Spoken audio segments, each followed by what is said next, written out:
দুবাইয়ের যে ঘটনাটা ঘটেছে, এখানে ছিল বাঙালি, 5-7টা বাঙালি ছিল, একটা মহিলা ছিল।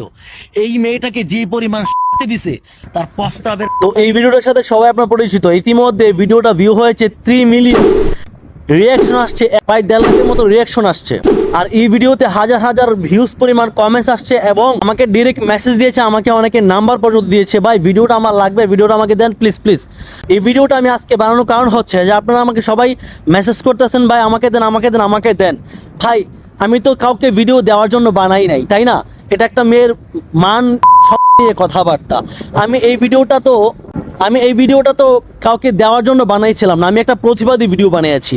তো আজকে এই ভিডিওটা বানানোর কারণ হলো আপনারা আমার কাছে ভিডিও চাবেন না, আর আপনাদের কাছে আমার কাছে যদি থাকেও তারপর আপনাকে আমি দিতে পারবো না। আর এটা যদি আপনার বোন আমার বোন হতো তাহলে কি সেটা পারতেন চাইতে আপনারা? তো আমার প্রতি যাতে মন খারাপ না করেন, আমাকে যাতে চিট না পাবেন, এই জন্য কিন্তু আমি আরবার ভিডিওটা বানিয়ে আপলোড দিয়েছি, আপনারা যাতে আমাকে ভুল না বুঝেন। আশা করি বুঝতে পেরেছেন। ধন্যবাদ।